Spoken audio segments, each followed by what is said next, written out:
to Gridiron Guru Plus Edition 4. We're glad to have you here at the studios at the Gratiot County Herald.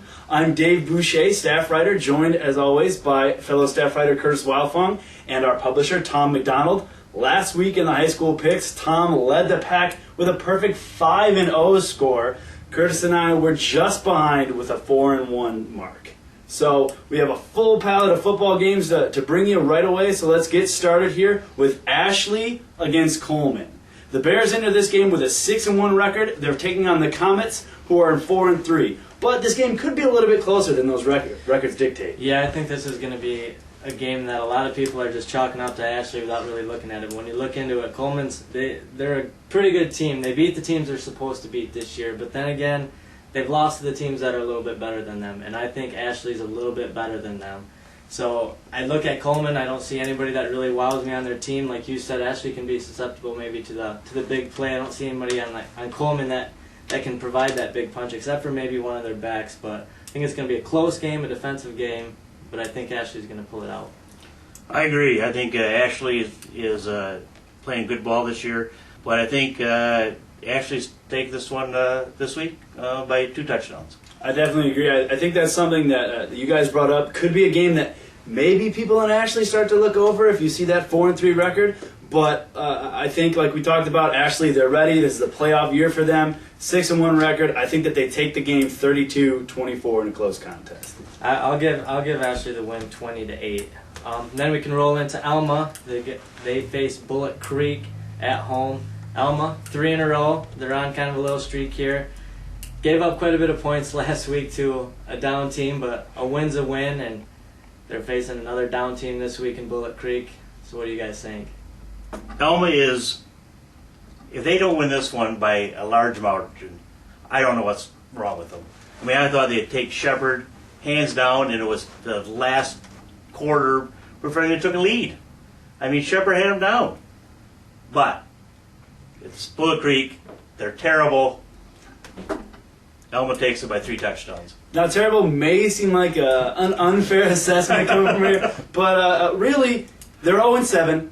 They haven't scored more than 16 points since week 1 in the season. I mean, they may have a solid run game. Last week, their running back, James Henderson, had 112 yards, a touchdown on 21 carries, and also 12 tackles on the defensive side of the ball. So they got some guys that can make some plays, but I just don't think they have enough to really be able to overcome this Alma team that's really starting to get on a roll in the last couple of weeks. So I have the score going 48-12 in favor of the Alma Panthers. Yeah, I think Alma can tend to play to their competition a little bit so far this year. I mean, they play a phenomenal game against Swan Valley, and then they come back and play like they did last week. But then again, I think they can learn from that last week. You got to play every game. So I think they're going to come out and they're going to dominate 35-7. All right, now we move on into Game 3, the county's final homecoming match. We have the St. Louis Sharks boasting a 1-6 record, hosting the Valley Lutheran Chargers, who are currently 0-7. Now, the Sharks took a tough loss last week at Breckenridge for Breckenridge's homecoming.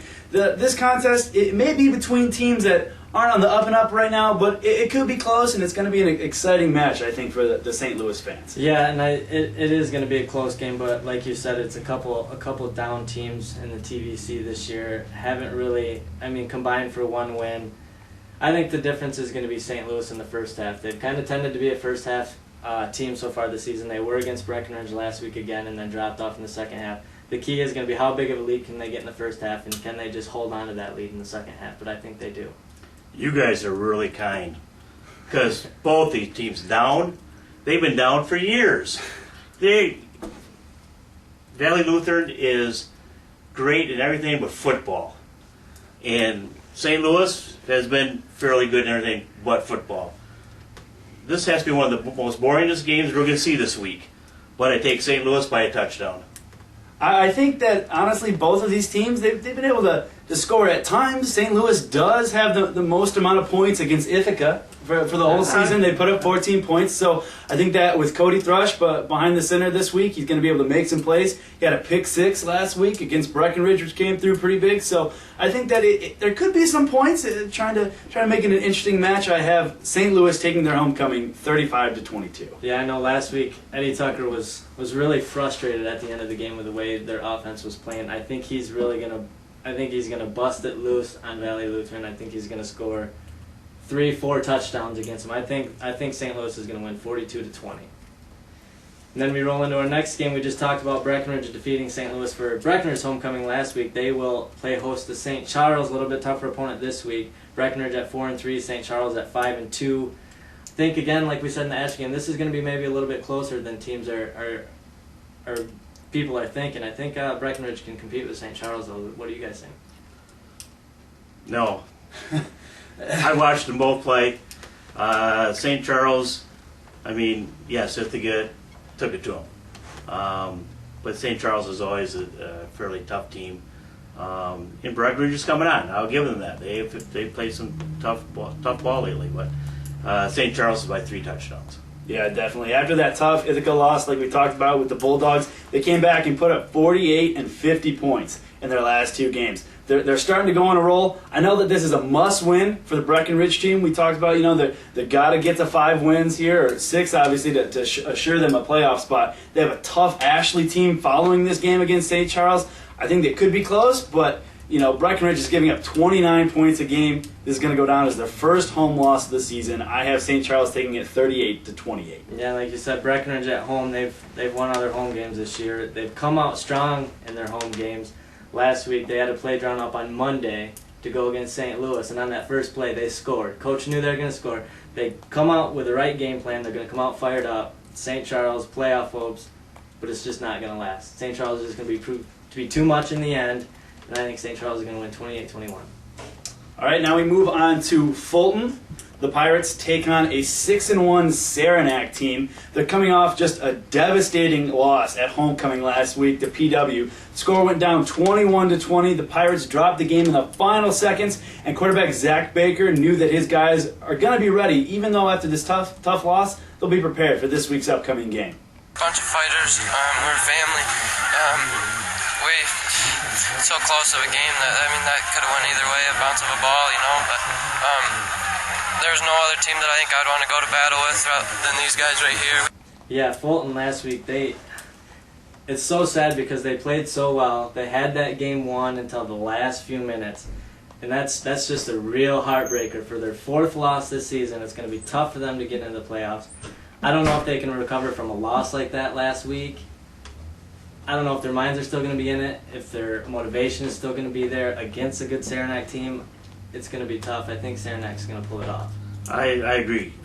Fulton has been down this year. They aren't used to that. They lost a tough one last week. But I think Saranac is just going to be too much for them. Saranac's been, like I said, they're 6-1 this year. Lost to Fowler. I think it's Saranac by 1 touchdown. Yeah, like we talked about, must win for Fulton. This is a down year for them. Coach Winkler told me last week that they got themselves in a hole early on in the season with a couple of losses, but they were used to these high-pressure games and they would come out and be ready. It is at home. It is in front of the Fulton crowd. But like we said, Saranac 6-1, 1 loss to Fowler. They lost 26-20 to the first-place team, and that was on a controversial onside kick call. So I see the Redskins really taking it to Fulton this week. I have Saranac winning 32-21. Yeah, I put down 35-14. I think it's going to be a tough week to start. And then we roll into our game of the week. This might be the game of the year as far as our 6 schools go this year. Ithaca hosting Merrill. I know we always thought St. Charles was going to be the toughest competition, but they're no slouches either. Well, and this week we've got Ithaca alumni, Ithaca businessman Jim Weidman to give us his little perspective on what he thinks about the Yellow Jackets and the Vandals this week. Well, I'd have to agree. I think this is the toughest game for Ithaca. Even though everybody thought St. Charles would be, I knew St. Charles would be down this year. And Merrill is the toughest team that Ithaca will face in the 9-game schedule that they have. Merrill has a similar offense to Ithaca. They're a senior-led team. It will be the closest game. I'll be surprised if Ithaca scores over 40 points, and Merrill will probably score somewhere around 20. Ithaca's got one of their defensive backs out this week, and so they're shifting their safety over to a corner, and they'll have a new safety. And with Merrill going over the top, it could be a couple of long touchdowns for Merrill. But I see Ithaca winning the game, probably 14 to 15 points. they'll win by. So how do you see, you talked a little bit about some defensive changes for Ithaca there. How do you think they're really going to be able to take it over the top against a tough Merrill offensive attack? I think Merrill's going to take it over the top on Ithaca. Oh, okay. Had a couple of long touchdowns. Okay. We've been a little susceptible to long passes this year, and I think Merrill's probably the only team that can really do that to us. And I think Merrill probably should have beat St. Charles. I don't think they figured out how to defend them. Otherwise, they would have beat St. Charles. This is by far the best test for Ithaca before they go into the playoffs. Definitely. I think it is. I think it's gonna be a lot of points. Like he mentioned, the two similar offenses. They like to throw the ball around, but they can still run out of that spread offense. I think it's gonna be a lot of points. But Ithaca, they're just got too many weapons. So Merrill's got some weapons, but Ithaca's got a ton of weapons on both offense, and we mentioned last week their ability to take the ball away on defense. I think 1 or 2 big turnovers, if they can get that, I think they'll have an easy time. I think they'll win 42-28. I agree. I agree with Jim. I think, Ithaca proved a little better last week. We had a couple interceptions, but if we have a weak spot, it's over the top. And but then you take a look. We had a running clock on St. Charles. Merrill lost to them 20-12. I mean, I agree. We have too many weapons. My mind, it's the Jackets by 4 touchdowns. 4 touchdowns. That's a bold prediction here from our publisher, but I gotta agree with them. I think that, like we've talked about, Ithaca just has a very, very dominant offensive attack. And although Merrill is putting up a lot of points, they put up 40-plus points in 5 of their games this season. They've also given up 27, 20, and 38 points in some of those games. So I have the Yellow Jackets really taking it to Merrill. I have them winning 62-18. Going to be a shootout. So, all right, well, there you have it. The Gurus have spoken. Before we end, next week, could you get a bigger helmet? A bigger All right, okay. Complaining the whole time. Sheesh, can't even I tell you. So, but that's it here from the Gratiot County Herald. I'm Dave Boucher, staff writer, always joined by Curtis Wildfong and our publisher, Tom. I want to give a special thanks here to Jim and also to the Merrill and Ithaca athletic departments for loaning us the helmets again this week. Thanks for joining us. We really appreciate it. Make sure you tune in next week. And for all the latest features, details, and analysis, make sure you pick up next week's copy of the Gratiot County Herald. Thanks again.